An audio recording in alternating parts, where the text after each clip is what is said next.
जनकादि भी कर्म द्वारा ही सिद्धि को प्राप्त हुए थे। इसीलिए लोक संग्रह के लिए भी तुझे कर्म करना चाहिए।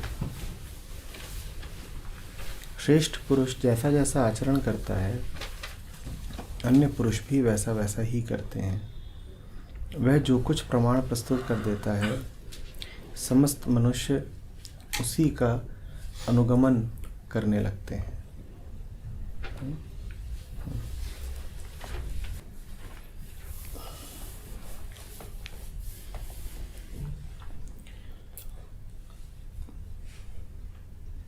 दूसरों का उदाहरण दे रहे हैं कृष्ण।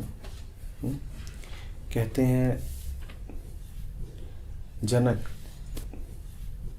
और अन्य साधक भी कर्म के द्वारा ही सिद्धि को प्राप्त हुए थे, मुक्ति को प्राप्त हुए थे।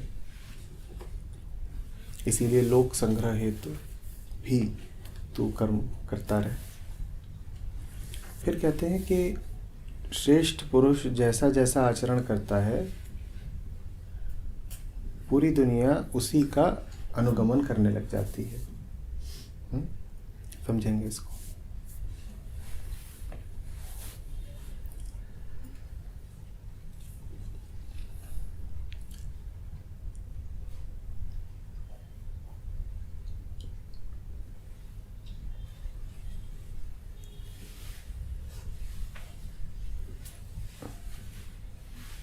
जिस किसी को भी हमने सम्माननीय माना है,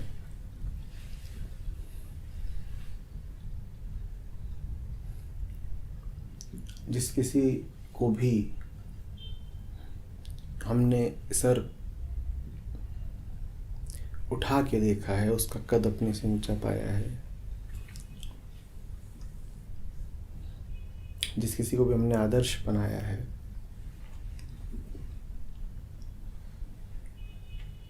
उसमें हम चाहते क्या हैं?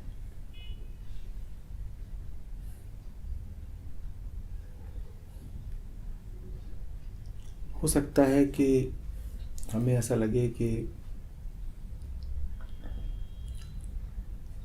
कोई किसी क्षेत्र में प्रसिद्ध है, उसकी ये प्रसिद्धि हमें खींच रही है। किसी का शरीर अनुकरण के योग्य लगे, किसी की सफलताएं, किसी ने और कुछ ऐसा अर्जित कर रखा हो जो हमें प्रशंसा का, अनुकरण का पात्र लगे। और चूंकि ये सारी चीज़ें अलग अलग दिखती हैं अलग अलग लोगों में, तो हमें ऐसा लग सकता है कि ऊंचाई के पैमाने अलग अलग होते हैं। हमें लग सकता है कि ये सब विभिन्न चोटियां हैं जिस पर विभिन्न लोग बैठे हुए हैं। लेकिन गौर से देखिएगा, आप जिसको भी प्रशंसा का पात्र समझ रहे हैं, उसकी आप किसी ऐसी खूबी को ही प्रशंसा दे रहे हैं जिस खूबी को पहले आप खूबी मानते हो।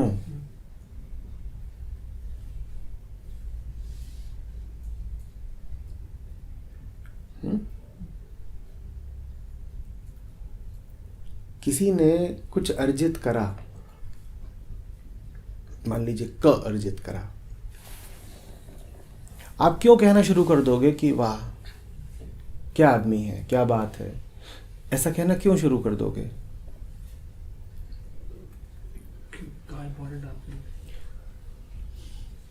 मात्र तभी ऐसा कहना शुरू कर दोगे जब क आपके लिए भी कहीं ना कहीं कीमती हो। उसकी सफलता में आप अपनी संभावना देखते हैं।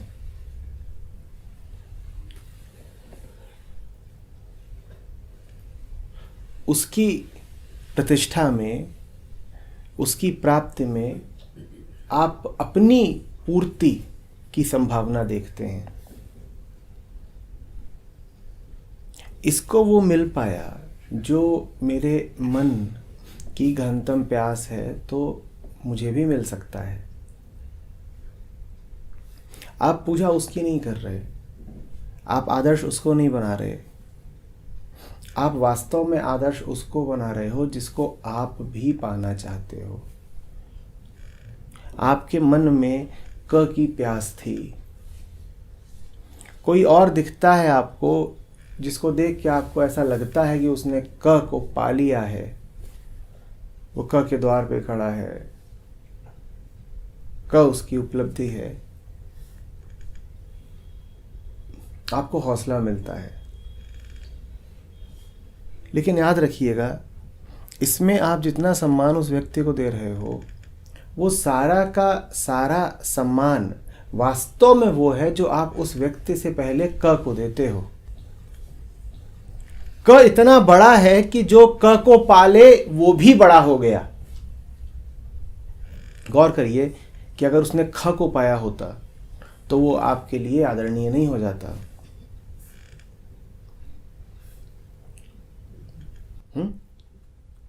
तो वास्तव में चल ये रहा है, लेकिन गौर से अगर हम नहीं देखेंगे तो भूल कर जाएंगे। फिर हम कहेंगे हमने इस इंसान को आदर दे दिया, हमने इस व्यक्ति को आदर दे दिया। क जैसे कहीं दब जाएगा, कहीं खो जाएगा। हम भूल ही जाएंगे कि उसको मैं जितनी भी प्रशंसा दे रहा था वो सब वास्तव में एक प्रतिबिंब मात्र था, एक रिफ्लेक्शन मात्र था उस प्रशंसा का जो मैं क को देता हूं। और क को क्यों देता हूं? क्योंकि मेरा मन रीझा हुआ है क पे।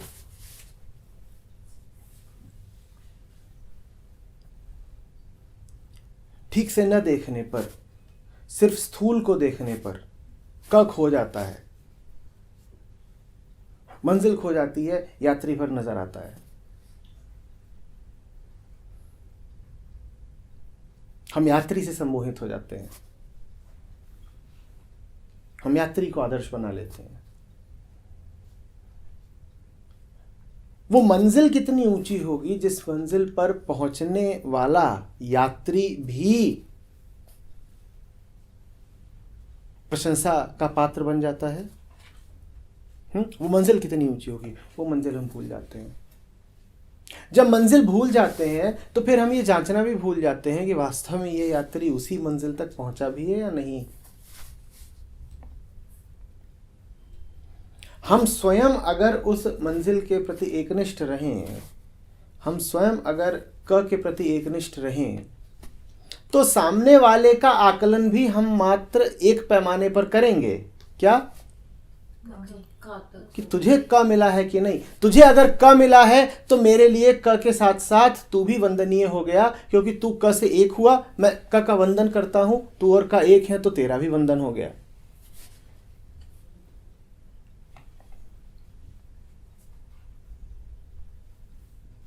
मुझे शांति अगर पसंद है और मैं अपने मन के संपर्क में हूं, मैं अपने मन का दृष्टा हूं, मुझे पता है कि वास्तव में मेरे मन की चाहत क्या है, तो दुनिया में कौन से लोग होंगे जिन पर मैं न्यौछावर हुआ जाऊंगा? जो शांति की तरफ जा रहे हैं, जो शांति को समर्पित हैं, जो शांति को उपलब्ध लगते हैं। आप समझ रहे?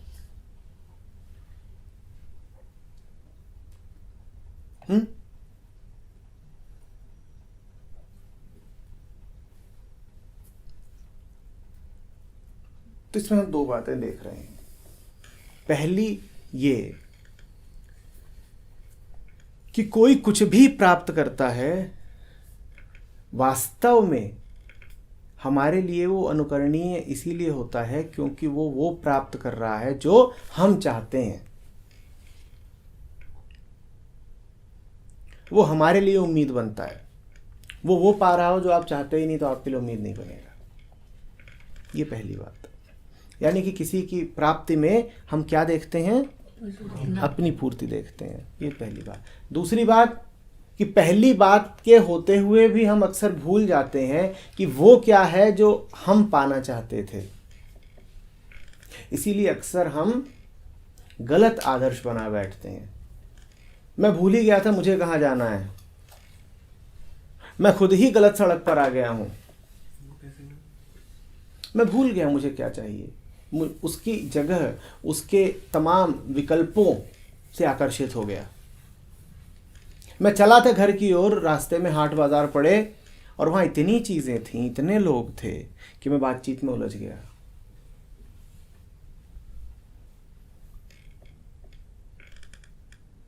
मैं जाता था दोस्त से मिलने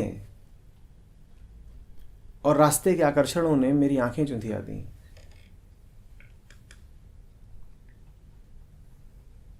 सुना नहीं है? आए थे हरि भजन को ओटन लगे कपास।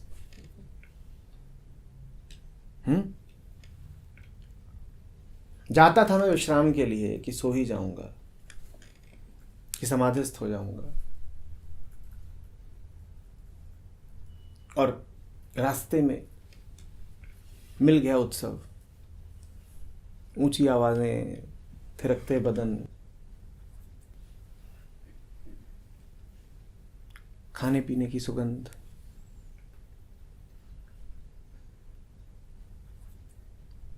तेज संगीत। इस माहौल में सो कौन सकता है? इस माहौल में याद भी किसको रह जाएगा कि उसे नींद आ रही है? मैं भी भूल गया अपने थके हुए मन को। मैं भी भूल गया कि वो कब से एक ही मांग कर रहा है, विश्राम, आराम। मैं घंटों और उलझ के रह गया। मैं घंटों और उन्हीं के साथ खाता पीता रहा, मशगूल रहा, नाचता रहा।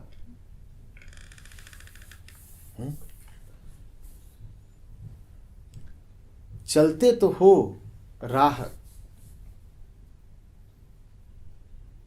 पर, किसी भी राह पर, रास्ते में लोग तो मिलेंगे, आकर्षण तो मिलेंगे, और ध्यान अगर पूर्णतया मंजिल पर नहीं है तो ये भी भ्रम हो सकता है कि मंजिल मिल गई है, क्योंकि मंजिल भी मिलनी तो इसी राह पर ही थी। आप चल रहे हो, रास्ते में मिल गया कोई आकर्षण, आपको ऐसा लग सकता है कि वो आकर्षण नहीं है, स्वयं मंजिल ही है। आप वहीं पर ठहर भी सकते हो।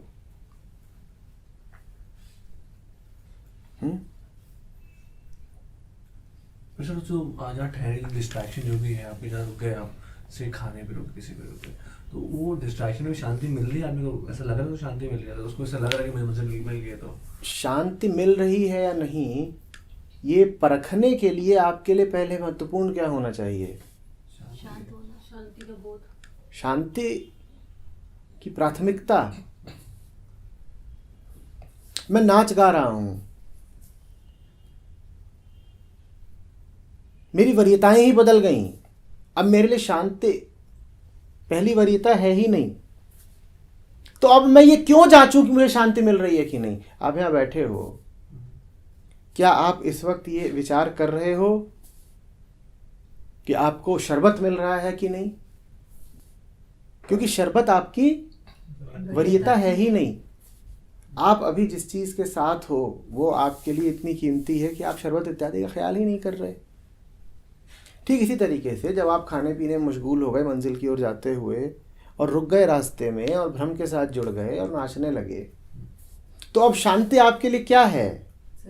एक निचली वरीयता की चीज। अब आप ये जांचोगे भी क्यों कि शांति मिल रही है कि नहीं मिल रही है? ये तो अब सवाल ही गौण हो गया ना। कोई आएगा पूछने की शांति मिल रही है कि नहीं, आप क्या कहेंगे? मिलती हो तो ठीक, ना मिलती हो तो ठीक, हमें तो कुछ और मिल गया जो उससे ऊंचा है, हमें तो कुछ और मिल गया। न मिलती हो शांति, आप अपने आप को भ्रम में भी डाल सकते हो कि मिल रही है, और भ्रम में न भी डालो तो कह सकते हो उससे ऊपर का कुछ मिल गया है, मंजिल ही मिल गई है। समझ रहे हैं बात को? मंजिल के रास्ते में वैकल्पिक मंजिलें बहुत आती हैं और हम अक्सर वैकल्पिक मंजिलों पर ही घर बसा लेते हैं।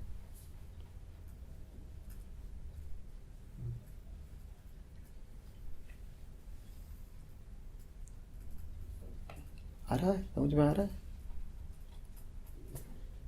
एक बार मंजिल पर से ध्यान हट गया, उसके बाद फिर अब हम किसी को भी आदर्श भी बना लेंगे। चले तो थे तो हमें वही लोग सुहाते थे, वही हमारी आंखों में बसते थे जो हमारी प्राथमिकता से मेल खाते थे। मैं चाहता हूं शांति, मुझे भले ही वो लोग लगते हैं जो शांति को उपलब्ध हैं, और चलते चलते शांति की राह धूम धड़ाके ने मुझे खींच लिया। अब कौन से लोग होंगे जो बन जाएंगे मेरा आदर्श? जो धूम धड़ाके वाले हैं, जो धूम धड़ाके को उपलब्ध हैं। अब आपको समझ में आ रहा है कि दुनिया में जो आदर्श हैं वो कैसे स्थापित होते हैं? वो हमारे आदर्श इसलिए बन जाते हैं क्योंकि हम ही भूल जाते हैं कि हमारी गहनतम चाह क्या है। मुझे ये पता हो कि मुझे क्या चाहिए, तो फिर मैं किसी भटके हुए को आदर्श कैसे बना सकता हूं? मैं खुद अगर सीधा जा रहा हूं तो फिर मैं किसी वक्र और बहके चाल वाले को प्रणाम कैसे कर सकता हूं? मैं तो उसके पास जाके सहारा दे सकता हूं। ये थोड़ी कहूंगा कि जो तू कर रहा है काश वही सब करें, और क्या मैं तेरा ऑटोग्राफ ले सकता हूं? ये कहोगे क्या? तुम होश में हो तो रास्ते के किसी शराबी, भले ही उसने महंगी शराब पी रखी हो,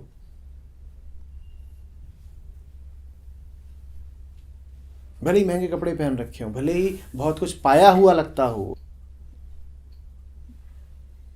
उसके पास जाकर कहोगे क्या ऑटोग्राफ प्लीज?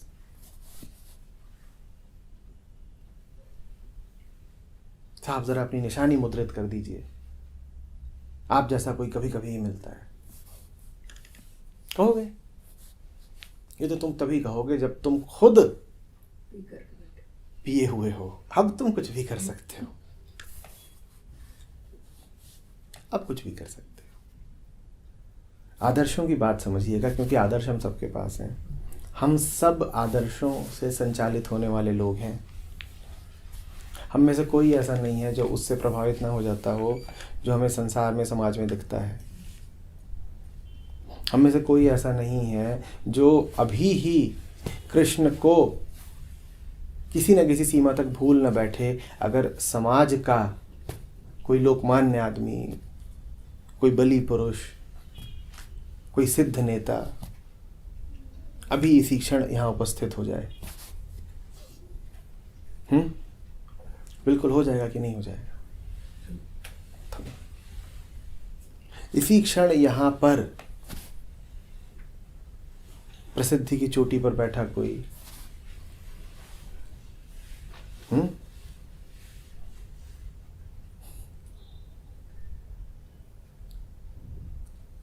किसी भी तरीके के बल से परिपूर्ण कोई आ जाए सामने, आपको आपकी वास्तविक वरीयताओं के दर्शन हो जाएंगे। कृष्ण पीछे हो जाएंगे। क माने कृष्ण, जिस क की हम बात कर रहे हैं वो कृष्ण है। क पीछे हो जाएगा, कोई और ऊंचा हो जाएगा। और मुझे लगता है मेरे इस बात को आप आसानी से ठुकरा भी नहीं सकते, ऐसा होना है। अभी यहाँ कोई राष्ट्रपति, प्रधानमंत्री खड़ा हो जाए, बड़ा मुश्किल होगा आपके लिए ठीक इसी तरीके से ध्यानस्थ रहना। और अगर कोई रह गया तो फिर वो जान ले कि वो कृष्ण का है। मेरो तो गिरधर गोपाल दूसरो ना कोई। अब खड़ा होगा राष्ट्रपति, मुझे नहीं फर्क पड़ता। ऐसा बड़ा मुश्किल हो जाता है। ध्यान शब्द बड़ा कीमती है। ध्यान किस पर है आपका?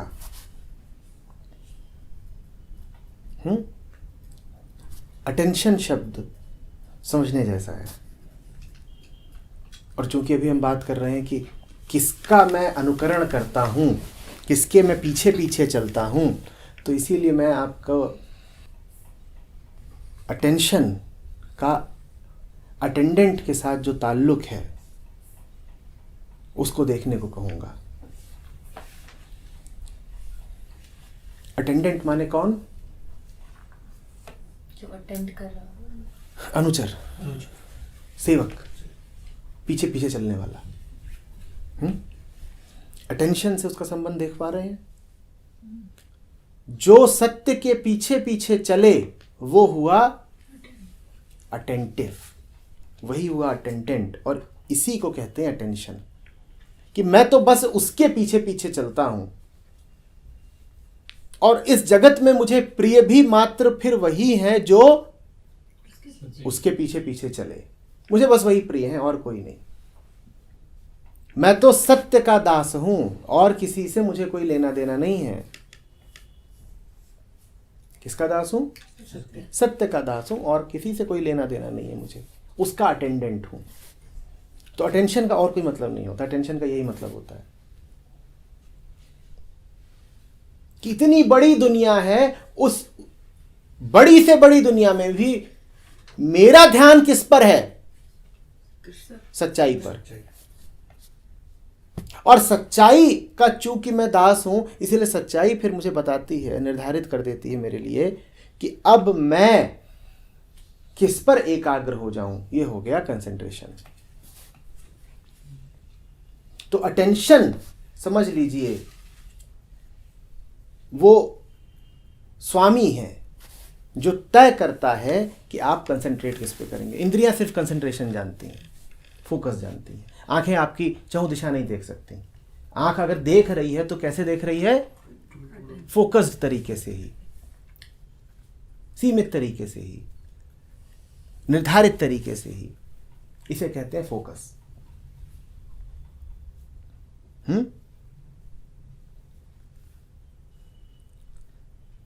अटेंशन समझ रहे हैं? ध्यान कोई विधि इत्यादि नहीं है। सत्य को सदैव समर्पित रहने को ही ध्यान कहते हैं। तो ध्यान और भक्ति एक हुए। सत्य का अटेंडेंट बन जाने को अटेंशन कहते हैं। सत्य का अनुचर बन जाने को ध्यान कहते हैं। ठीक है? तो कोई भी स्थिति है उसमें मुझे वास्ता किससे है? सच्चाई से। सच्चाई से मुंह नहीं मोड़ूंगा। कोई भी स्थिति है उसमें मुझे जानना क्या है? हकीकत। हकीकत के साथ रहूंगा, भ्रम से कोई लेना देना नहीं। यही ध्यान है। ध्यान ये नहीं है कि कहीं बैठ गए घंटे 2 घंटे के लिए आसन इत्यादि लगा करके और किन्हीं विधियों का पालन कर रहे हैं। किसी दिनचर्या से गुजर जाने को, किसी प्रक्रिया से गुजर जाने को ध्यान नहीं कहते। सदैव, सर्वथा, सर्वदा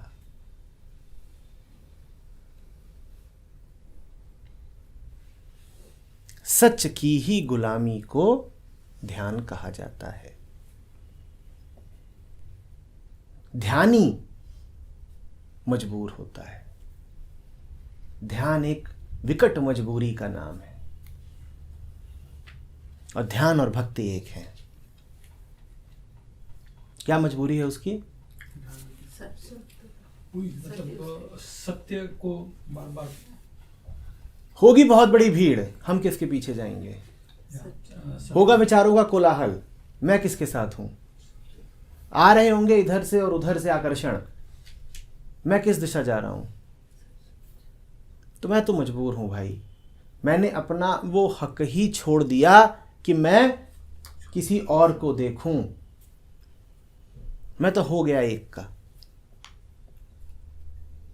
मैं तो हो गया, मुझे और नहीं देखना किसी और कुछ मुझे दिखाई ही नहीं देता। मैं ऐसा मजबूर हूं, मैं ऐसा जीत लिया गया हूं कि अब मैं चाहूं भी कुछ और नहीं। तो भी कुछ और दिखेगा नहीं। हमने सब छोड़ा तो छोड़ा, ये हक भी छोड़ा कुछ और भी कि हक वापस ले सकें। सारे हकों के साथ हक को वापस लेने का हक भी छोड़ दिया। उत्कट विवशता है।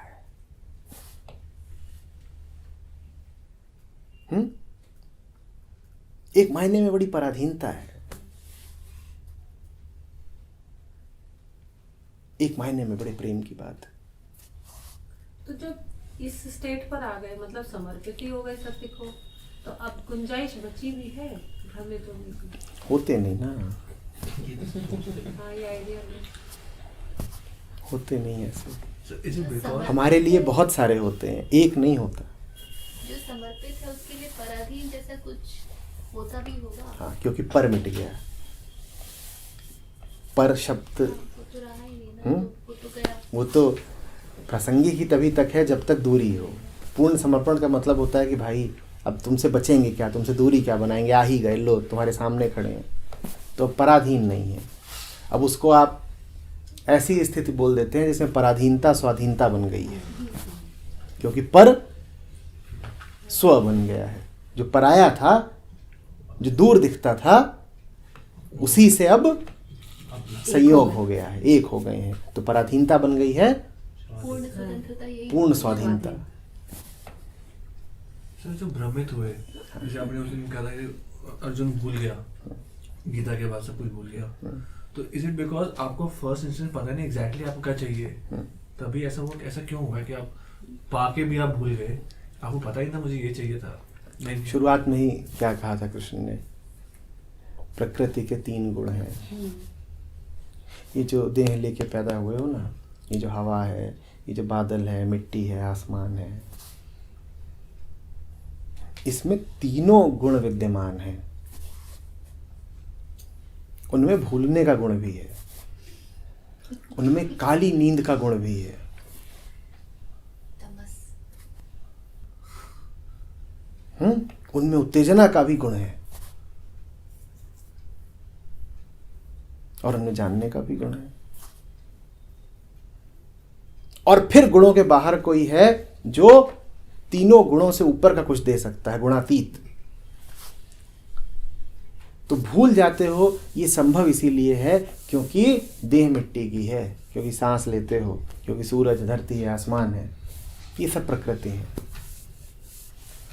इनका खेल है।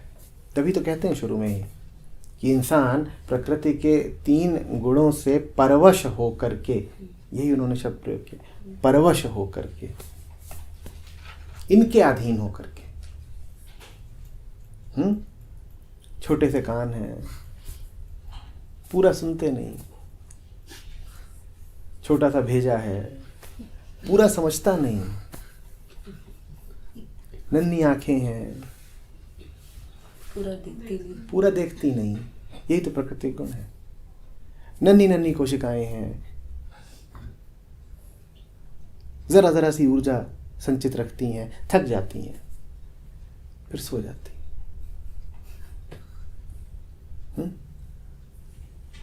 आ रही बात समझ में? तो तुम भूल गए। तो जो जाना था वो भी क्या स्टेट ऑफ माइंड ही थी, जो जाना था वो समझ आया था। अच्छा, वो एक स्टेट ऑफ माइंड। हाँ हाँ, बिल्कुल बिल्कुल। दूसरे पूरा अगर नहीं समझा है, अभी मामला अगर रास्ते में ही है, तो वो बस एक मानसिक स्थिति है, याददाश्त है, वो उड़ जाएगी, वो उड़ जाएगी। दूसरा इन्फ्लुएंस आया तो हाँ, वो उड़ जाएगी। पूरा समझ लिया, इसका प्रमाण यही जानना कि जो समझा वो याद नहीं रहा, वो खून बन गया। खून अगर अभी नहीं बना है, अगर अभी यहीं बैठा है याददाश्त की तरह, तो याद तो कुछ भी सदा के लिए नहीं रह सकता। अभी तुम्हें लग रहा होगा कि इतनी बड़ी बात, इतनी ऊंची बात, ये कैसे भूलेंगे? वक्त सब भुलवा देता है।